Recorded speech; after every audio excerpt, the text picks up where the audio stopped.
সুপ্রিয় দর্শক আসসালামু আলাইকুম welcome back to my channel cooking studio by Orin. আজকে আপনাদেরকে মুরগির মাংসের মধ্যে একটা ডিম দিয়ে সবথেকে সহজে ভীষণ মজাদার মুচমুচে একটি নাস্তা তৈরি করে দেখাবো, যেটা খুবই কম সময়ে আর ঝটপট তৈরি করে নেওয়া যায়। খেতেও কিন্তু দারুণ মজার হয়।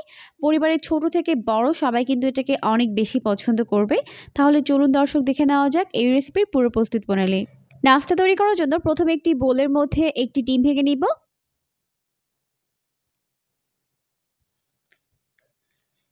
এখন এই ডিমটিকে একটি সাইডে রেখে দিচ্ছি। এরপর এখানে নিয়েছি 300 গ্রাম পরিমাণ বোনলেস চিকেন, আর চিকেনগুলোকে এরকম লম্বা করে কেটে নিয়েছি, অর্থাৎ হাড় ছাড়া চিকেন রয়েছে এখানে। এরপর এর মধ্যে দিয়ে দিলাম 1 টেবিল চামচ পরিমাণ আদা রসুন বাটা, হাফ চামচ পরিমাণ দিয়ে দিলাম কালো গোলমরিচের গুঁড়া, স্বাদ বুঝে দিয়ে দিলাম লবণ, আমি এখানে হাফ চামচ পরিমাণ ব্যবহার করেছি। হাফ টেবিল চামচ পরিমাণ দিয়ে দিলাম ভিনেগার, যেটাকে সিরকা বলা হয়। হাফ টেবিল চামচ পরিমাণ দিয়ে দিলাম লাইট সয়া সস, আপনারা এখানে চাইলে ডার্ক সয়া সসও ব্যবহার করতে পারবেন। দিয়ে দিলাম 1 টেবিল চামচ পরিমাণ লাল মরিচের গুঁড়া, তবে চাইলে ঝালের পরিমাণটা কমিয়ে দিতে পারবেন। আর একটি লেবুর অর্ধেকটা স্লাইস করে এভাবে চিপে দিয়ে দিলাম। 2 টেবিল চামচ পরিমাণ দিয়ে দিলাম টমেটো সস, হাফ চামচ পরিমাণ দিয়ে দিলাম টেস্টিং সল্ট, হাফ চামচ পরিমাণ দিয়ে দিলাম জিরার গুঁড়া।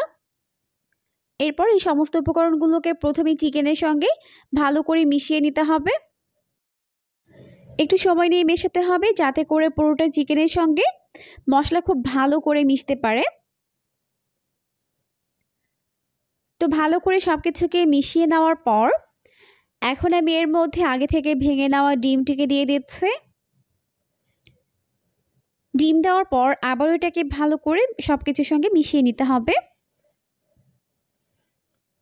আর এই মেশানোর কাজটি একটু সময় নিয়ে করবেন, তাহলে মাংসের মধ্যে মশলা খুব ভালোভাবে ঢুকবে আর এটা খেতেও কিন্তু হবে দারুণ মজার। তো মেশানোর পর এখন আমি এটাকে 15 মিনিটের জন্য একটা সাইডে রেখে দিচ্ছি।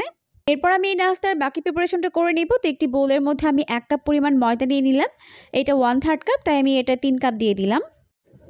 হাফ চামচ পরিমাণ দিয়ে দিলাম কালো গোলমরিচের গুঁড়া, হাফ চামচ পরিমাণ দিয়ে দিলাম লবণ, হাফ চামচ পরিমাণ দিয়ে দিলাম লাল মরিচের গুঁড়া। এরপর এই সমস্ত উপকরণগুলোকে একত্রে খুব ভালো করে মিশিয়ে নিতে হবে।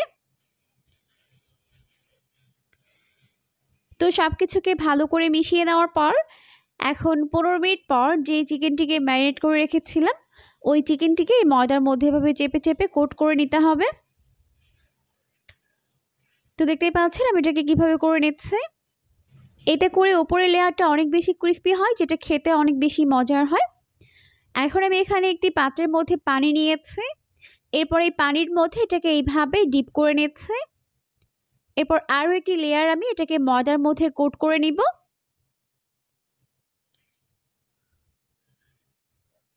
এখন এক্সট্রা ময়দাটিকে ঝেড়ে ফেলে দিতে হবে। তো এইভাবেই আমি সবগুলোকে বানিয়ে নিব। এরপর এগুলোকে ফ্রাই করার জন্য চুলায় একটি প্যান বসিয়ে দিয়েছে, যথেষ্ট পরিমাণে সয়াবিন তেল দিয়ে তেলটিকে ভালোভাবে গরম করে নিয়েছে। এখন এর মধ্যে একটি একটি করে নাস্তা শেপগুলোকে দিয়ে দিব। একবারে যতগুলো ধরে দিয়ে দিব আর বাকিগুলোকে পরের ব্যাচে ভেজে নিব।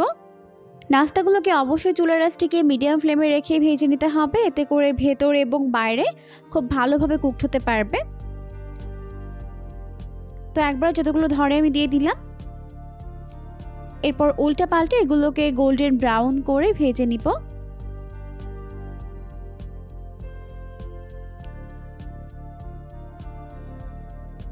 তো নাস্তাগুলোকে উল্টে পাল্টে এরকম গোল্ডেন ব্রাউন এবং ক্রিস্পি করে ভেজে নিয়েছে, আর এই ব্যাচ ভাজতে আমার 5 মিনিটের মতো সময় লেগেছে।